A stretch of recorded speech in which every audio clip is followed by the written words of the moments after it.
Dumadami ang buzzers, Doc. Sampalin pag mumukha. Apigil lang sa mana, Doc. Michelle, sampalin pag mumukha, Doc. Yes, Doc. Ikaw pala ito? Ang bihira. Rowie Williams.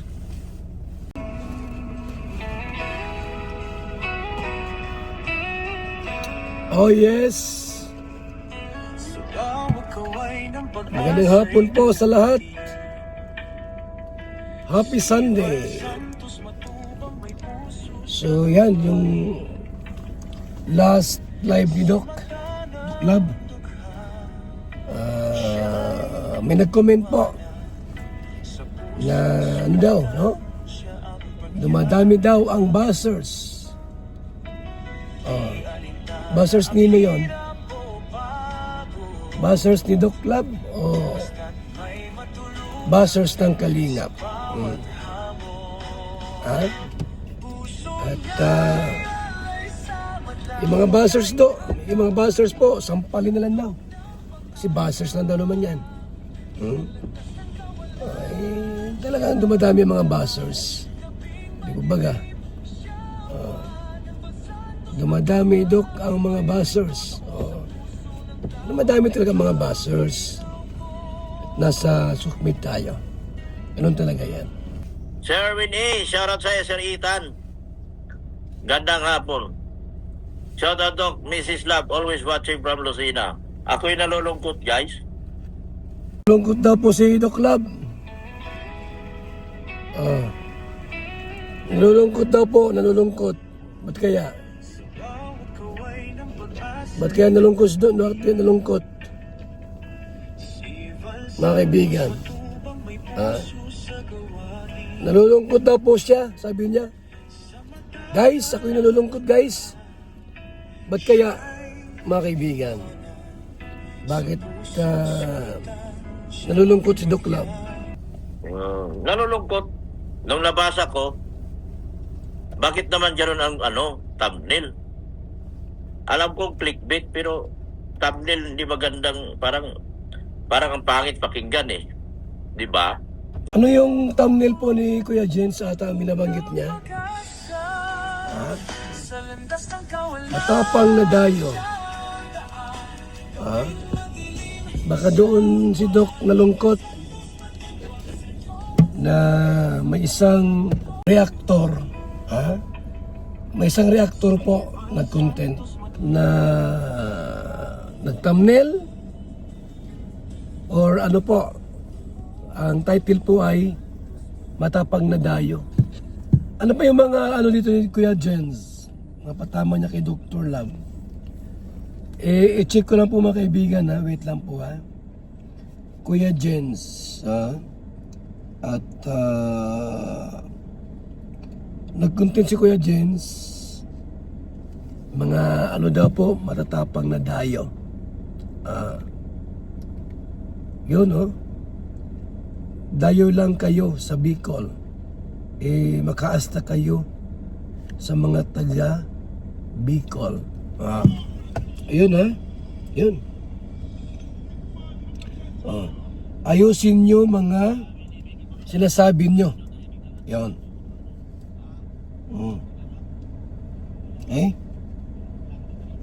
So, yan po.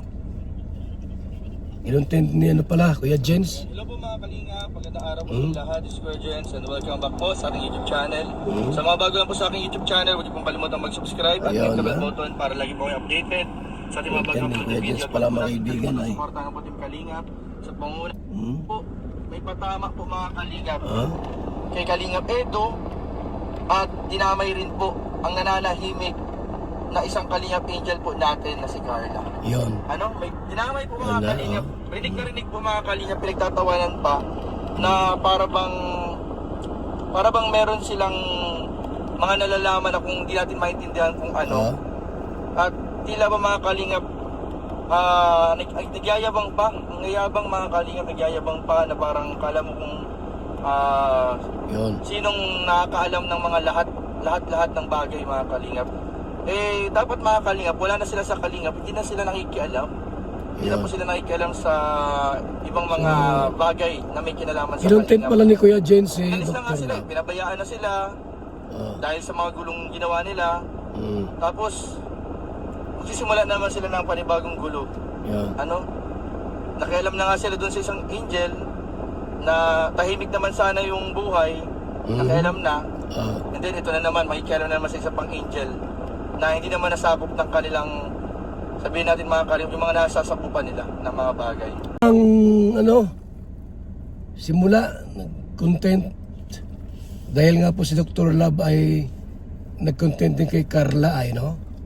Yung kay Ido, kinunik kay Carla, tapos nag-react si Kuya Jens. Yun po yun. Tingin nyo, nandito lang kami para sa Doc. Hindi ka namin iiwan. Salamat, ano? Risa Pascua, good evening, Doc. Gonzalo Blanco, good evening, Doc Love. Team Guapa lang sa Kalab. Kaya mo yan, Doc. Sa likod lang ang Team Guapa. Salamat! Good evening po, Doc. Team Guapa. Wala naman talaga sinabi masama. Wala naman talaga sinabi masama. Wala man akong sinabing masama. Team Guapa lang kami. Sinabi ko nga, sino ba mag-promote sa Team Guapa? Kundi ako din. Guapa, ha? Team Guapa. Shout out sa Team Guapo sa Hong Kong. Sino ba ang mga founder dyan? Team Guapo Hong Kong. Marindukin yung gala. Kalingap Mari Pinida. Yan. Mga founder dyan. At saka si Starax TV. Yun, ha? So yung Team Guapo, yan, no? Sa Hong Kong chapter. Si Doc Love, may Team Guapa siya. At ito pong binuo nila uli. Binuo po sa Hong Kong. Team Guapo. Yan. Papaido ata kasama dyan. Papaido, Marindukin yung gala, tapos Kalingap Mari Pinida at Starax. Team Guapo yan, ha? Ngayon kung sabihin ko man napakalakas na at palakas tayo ng palakas, yan ay sa observation ko. At wala pong magpo-promote nito, kundi ako din. Nagbabasa ka lang namang sa mga comment, totoo yan. Tapos dinagdagan, talaga? Baka may alam pa ako. Di ba? Pero sa totoo lang, nakakalungkot isipin na dumating sa punto na ganun. Anyari sa'yo, Doc, ano daw? Mga dayo lang daw kami rito eh. Yung saklap. Na scope. Kumbaga, si Kalingap Rab na may hawak, ang Team Kalingap na may hawak nung mga usapin patungkol po sa ibang Kalingap Angel, sa ibang Love Team, sa Team Kalingap. Dapat din na sila nakikialam, hindi na nila sakop yun mga Kalingap. Pero ito nga, sa live nga mga Kalingap kita-kita, rinig na rinig po natin na para bang nananakot, or para bang nagbabanta, or para bang may pagyayabang po mga Kalingap na sinasabi na dahil nga siguro sinabi ni Kalingap Eds na buti pa daw si Carla ay tahimik lang, para bang di ko alam kung anong ibig sabihin ni itong umalis na Kalingap na to na parang binabanggit po si Carla. Pinananahimik naman po yung angel na Kalingap beneficiary, tapos bigla-bigla nila papangalanan, idadrop din pa nila, di ba? Foul na po masyado, sobrang foul na po. Labas na po sana nila yun, labas na sa nasasakupan nilang mga bagay. Bakit? Ano ba yung sinabi? Sa totoo lang naman talaga, mga dayo lang naman kami dito. Pero yung pagdayo namin, mas marami kaming nagawa. Dok, tinira ka ni, nabubuhay, Yun nga ang pinag-usapan dito. Wala siya karapatan na palisin dyan, Dok. Bakit tinamnil niya na mga dayo lang kami? Actually, mas malaking naitulong namin sa ekonomiya dito. Ang laki ng naitulong namin sa ekonomiya. Gumanda ng ekonomiya. Dumating kami mga dayo dito. Kasi Di naman kami pumunta dito para nangihingi lang eh. Oh, yung mga remittance dito, ang laki ng kinita sa amin. Para sa kaalaman, alam niya rin yun. Dahil siya din nag-remittance. Alam niya yon. Yung mga remittance center dito sa Bicol, doon lahat pinapadala ng mga sponsor yung mga kanila mga padala. Nabuhay namin ang remittance dito. Mas tinalo pa ng dait ang iba. Bakit sabihin na dahil dapat pinag-isipan mo na? Ito bang taong ito ay hindi nakakatulong sa ating pamumuhay dito sa lugar na ito? Ito bang taong ito simula nagdayo sa Bicol, wala bang tulong sa mga taga Bicol? Baka mamaya mas marami pa akong naitulong.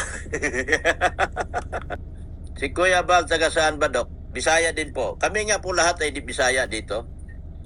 Pero ang katotohanan, Rodriguez ako.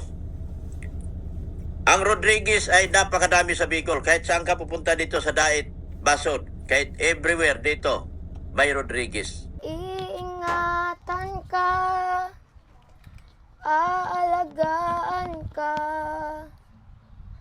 Sa puso ko, ikaw ang pag-asa. Sa ating mundo'y may gagabay sa'yo. Ang tanging alay ko, pagmamahal mo.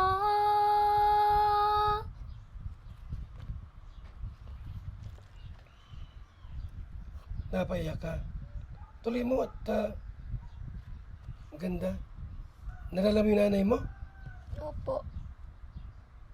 Tuloy mo lang.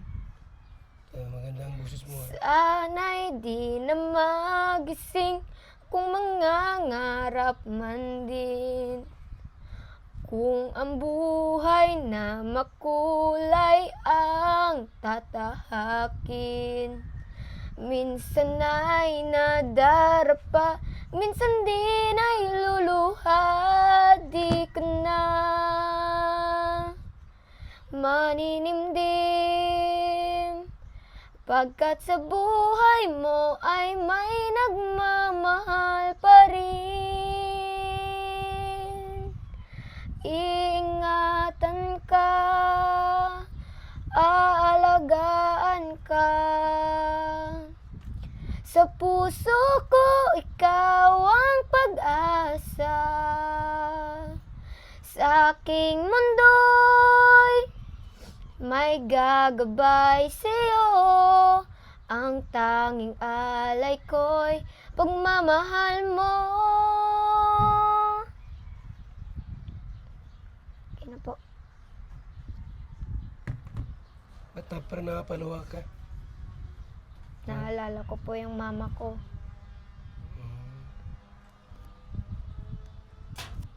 May panahon ba na naiyak ka mag-isa dito? Opo. Kapon po, umiiyak din ako kasi yung mama ko, inaabangan niya yung graduation ko sa moving up. Tapos hindi siya sa akin ng medal. Ay, may middle ka? Opo. Jewel D combines 3 powerful nutrients: vitamin C, zinc, and vitamin D, 3 in 1 capsule. Vitamin C and zinc help strengthen your immune system, while vitamin D3 supports immune balance and strong bones. Just 1 capsule a day helps support your body's natural defenses. Jewel D Daily, immune support made simple. Mga Kalingap, may gusto lang pong i-introduce sa inyo. VSM Kalingap Cafe. Sobrang laking tulong po nito sa kalusugan and marami pang iba. So sana guys, supportahan nyo. Makakatulong yan sa health ninyo. And syempre, supportan natin si Kuya Bal Santos. Sobrang sarap, sobrang healthy. So saan ka pa? Tara guys. Bilang isang karpintero, araw-araw napapagod, BSM Kalingap Kape ang panghagod. Sarap. Magandang umaga, Lolo. Ano yung iniinom mo? Ay, ito ba po? Ay, VSM Kalingap Kape. VSM Kalingap Kape? Bago yan, Lolo ah. Oo, apo. Ang kapeng may puso at maraming benepisyo sa ating kalusugan. VSM Kalingap Kape 9-in-1 Healthy Coffee Mix. Ang kaping may puso. VSM Kalingap Kape. Sa mga gustong umorder, tumawag lamang sa numero ni Kuya Val 0929-1132-469. VSM Kalingap Kape. Ang kaping may puso. VSM Kalingap Kape. Ayos lolo, yan na lang din ang iinumin ko. VSM Kalingap Kape.